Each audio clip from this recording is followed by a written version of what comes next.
सुप्रभात बेटा, good morning, how are you? Fine, okay. तो आज हम क्या करेंगे बेटा, अपना वापस से पार्ट 7 मेरी किताब, इसका रीड करेंगे इसको, और इसको एक्सप्लेनेशन भी मैं आपको साथ के साथ कराऊंगी, है ना।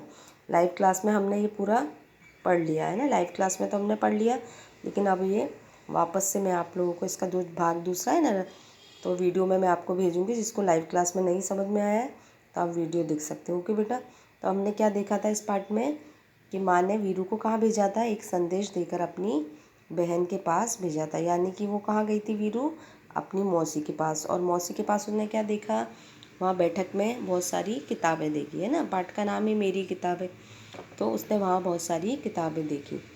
बाद में उसने जब किताबें देखी, क्योंकि वहाँ पे अलग अलग खानों में बहुत सारी किताबें रखी हुई थी, उसके बाद वो आंखें फाड़ती देखती रही, मतलब बहुत आश्चर्य से देखती रही। और अंत में क्या करा, उसने साहस करके मौसी से हिम्मत करके पूछा कि आपके पास क्या बच्चों के लिए भी किताबें हैं, मतलब हम जैसे, क्योंकि वो भी छोटी थी तो छोटे बच्चों के लिए भी किताबें। तो मौसी ने उसको अलग अलग खाने बता दिए कि ये वाला खाना और ये वाला खाना।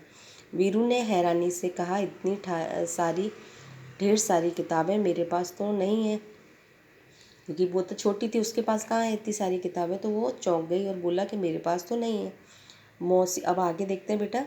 मौसी ने कहा, यदि तुम चाहो तो मैं पढ़ने के लिए तुम्हें कुछ किताबें दे सकती हूँ।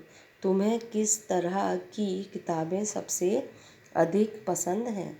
वीरू ने धीरे से कहा, मुझे मालूम नहीं।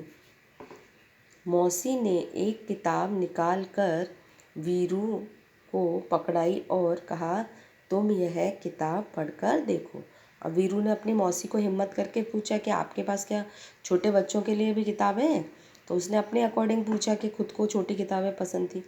तो मौसी ने बताया उसको कि यह वाला खाना और यह वाला खाना, मतलब मौसी ने बता दिया कि इधर रखी है और इधर रखी है। लेकिन बहुत वीरू चौंक गई, सोचा कि अरे बच्चों के लिए भी क्या इतनी सारी किताबें होती हैं।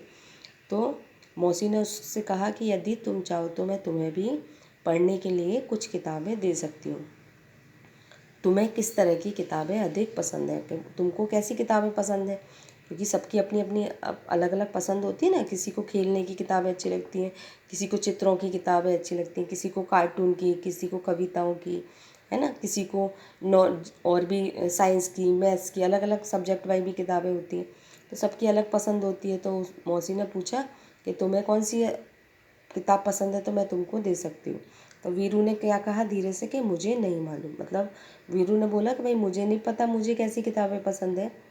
अब आगे देखते हैं। मौसी ने एक किताब निकाल कर वीरू को पकड़ाई और कहा, तुम यह किताब पढ़कर देखो। अब ये पकड़ाई है बेटा, इसको अंडरलाइन कर लेना। अब मौसी ने क्या करा, उसको एक किताब निकाल कर दे दी और बोला कि चलो ये देखो, ये किताब तुम पढ़कर देख लो, शायद तुम्हें अच्छी लगे। वीरू घबरा कर पीछे हटी और बोली।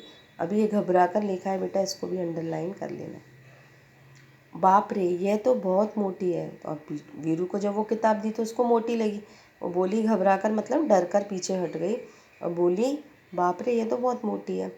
मौसी ने सुझाव दिया। अब ये सुझाव है बेटा, इसको भी अंडरलाइन करना है। सुझाव मतलब राय देना, बताना कि मौसी ने सुझाव दिया, अच्छा तो फिर शायद यह वाली ठीक रहेगी। अब मौसी ने उसको दूसरी किताब देखकर बोला कि चलो ये मोटी लग रही है तो तुम ये वाली किताब देख लो, शायद तुमको ये ठीक रहेगी। वीरू बोली, यह बहुत बड़ी है, मेरे बस्ते में नहीं आएगी। अब ये बस्ता है, इसको भी अंडरलाइन करना। बस्ते मतलब बैग, आपका जो बैग होता है जिसमें आप लोग अपनी बुक्स और कंपास बॉक्स, लंच बॉक्स, जब स्कूल लेके आते हो तो लेके आते हो ना अपना बैग, सारी किताबें उसमें रखते हो। तो इंग्लिश में आप लोग बैग बोलते हो और हिंदी में क्या बोलते हैं बेटा, उसको बस्ता बोलते हैं ना। तो वीरू बोली कि मेरे बस्ते में इतनी किताबें नहीं आएंगी। ओके, अब आगे देखते हैं बेटा, पेज नंबर 42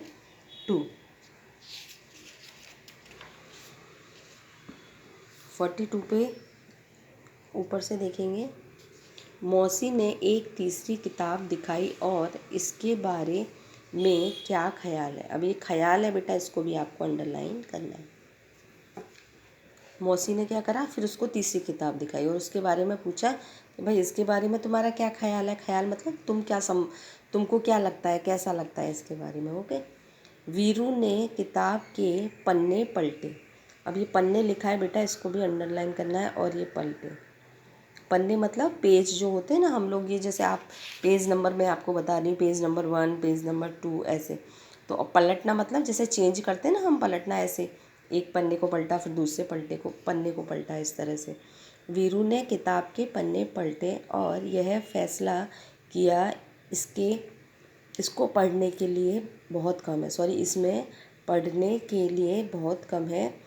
इसमें छोटी छोटी तस्वीरें, और कितनी, इतनी छोटी छोटी तस्वीरें। अब वीरू ने बोला इसमें तो पढ़ने के लिए बहुत कम है। जब तीसरी किताब दिखाई और उसने देखा तो देखा कि इसमें जो चित्र थे ना, तस्वीरें मतलब जो चित्र होते हैं किताब के अंदर, ये सब नहीं दिख रहे हैं आपको चित्र। तो वीरू ने सोचा कि इसमें तो चित्र भी बहुत छोटे छोटे हैं और यह किताब बहुत पतली है। और ये जो किताब है वो कितनी पतली है, मतलब बहुत पतली है। मौसी ने कहा, वीरू मुझे तो लगता है कि मैं तुम्हारे लिए किताब नहीं चुन सकती। ऐसा करना, अगली बार जब तुम आओ तो अपने साथ एक फुट्टा लेती आना। अब फुट्टा, इसको भी अंडरलाइन करना है। ओके। अब क्या था, जब वीरू को तीसरी किताब दिखाई तो वो भी उसको पसंद नहीं आई। उसमें भी उसने बोला कि अरे ये तो, इसमें तो पढ़ने के लिए भी बहुत कम है और इसमें जो चित्र हैं वो भी बहुत छोटे छोटे हैं। तो अब तो मौसी ने उसको बोला जब कि वीरू मुझे तो लगता है कि तुम्हारे लिए किताब मैं नहीं चुन सकती, मतलब मैं तुमको कोई भी किताब मतलब ढूंढ कर नहीं दे सकती। अब ऐसा करना, तुम जब अगली बार आओ तो अपने साथ एक फुट्टा लाना। फुट्टा मतलब स्केल जो होता है ना, आप लोग जैसे लाइन खींचते हो, मैथ्स में यूज़ करते हैं हम लोग, है ना, उससे नापते हैं कोई भी चीज़, तो उसको फुट्टा बोलते हैं। हिंदी में फुट्टा, वैसे आप लोग स्केल बोलते हैं ना इंग्लिश में। वीरू ने पूछा, फुट्टा क्यों?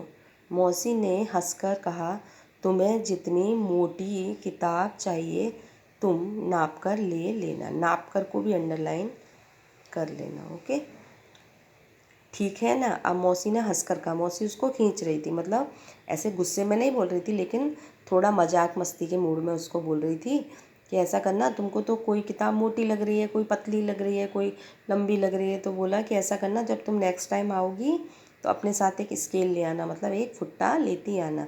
वो भी चौंक गई कि फुट्टा क्यों? तो मौसी ने उसको हंसकर बोला कि तुम अपने हिसाब से ही मोटी पतली जैसी भी तुमको किताब चाहिए नाप कर ले जाना। मतलब नाप कर किसी चीज़ को ऐसे नापते ना अपन लोग, ये कितनी बड़ी है कितनी छोटी है, इस तरह से। क्योंकि मौसी उसको खींच रही थी, मौसी उसको मजाक कर रही थी। वीरू ने माँ के भेजे हुए कागज़ को मेज पर रखा और भाग खड़ी हुई। मेज को भी अंडरलाइन करना। अब क्या था कि वीरू ने माँ के भेजे हुए कागज़ को मेज पर रखा और भाग खड़ी हुई। मेज मतलब टेबल पर, इंग्लिश में आप लोग मेज बोलते हैं, हिंदी में क्या बोलते हैं बेटा हम उसको? मेज बोलते हैं। तो वीरू ने क्या करा, जब मौसी ने उसको बोला हंस करके ऐसा करना, अब तुम नेक्स्ट टाइम आओगी ना तो अपने साथ एक फुट्टा ले आना, एक स्केल ले आना, है ना। तो उसने पूछा कि क्यों? तो मौसी ने उसको बोला हंस कर के, भाई तुम ऐसा कह रही हो ये मोटी है, ये पतली है, ये लंबी है, तो तुम अपने हिसाब से ही नाप कर यहाँ से ले लेना किताब और ले जाना, ठीक है ना। मतलब मौसी ने उसका थोड़ा व्यंग में और हंसकर बोला। अब वीरू एकदम शर्मा गई, वो भी समझ गई कि मौसी मुझे खींच रही है, मतलब मौसी थोड़ा हंस के मुझसे मस्ती कर रही है, वो भी शर्मा गई। और माँ के भेजे हुए जो कागज़ था, उसमें माँ ने जो संदेश भेजा था उसको मेज पर रखा, मतलब फटाफट से टेबल पर रख दिया और वहाँ से भाग खड़ी हुई, मतलब वहाँ से चली गई फटाफट से। ओके, तो बेटा हमने आज इसका पूरा लेसन का अभ्यास कर लिया, इसका एक्सप्लेनेशन मैंने आपको करा दिया। ओके, और लाइव क्लास में तो हम ऑलरेडी इसको कर चुके हैं। ओके बेटा, और आप लोग भी इसको अच्छे से पढ़ लेना। इसका PDF भी मैं आपको अभी टर्न आएगा तब मैं आपको भेजूँगी। अभी जो भी इससे पहले मैंने PDF भेजा है आप उसको कंप्लीट करके रखना। ओके, तो इसमें पार्ट में समझ में आया आपको? मेरी किताब पार्ट का नाम है ना, और इसमें क्या किताबों के बारे में बताया है। और जो वो वीरू लड़की है उसको कोई भी किताब पसंद नहीं आती है, कभी किसी किताब को मोटी बोलती है, किसी को पतली बोलती है, किसी को लंबी बोलती है ना। इस तरह से उसने मौसी को बोला कि मौसी, और उसको अचंभा भी हुआ, उसने इतनी सारी किताबें कभी भी नहीं देखी थी। ओके, तो लास्ट में मौसी ने उसको बोला हंसकर कि अब तुम आओगी तो अपने साथ स्केल ले आना और अपने अकॉर्डिंग किताब नाप कर ले जाना। ओके बेटा। तो अब हम आगे इसका टेक्स्ट बुक एक्सरसाइज आपको नेक्स्ट वीडियो में, पहले हम रिवीजन करेंगे बेटा, टर्म 1 आएगा ना, इसलिए तो आप लोग भी अच्छे से इसको करना। थैंक यू बेटा, टेक केयर, बाय।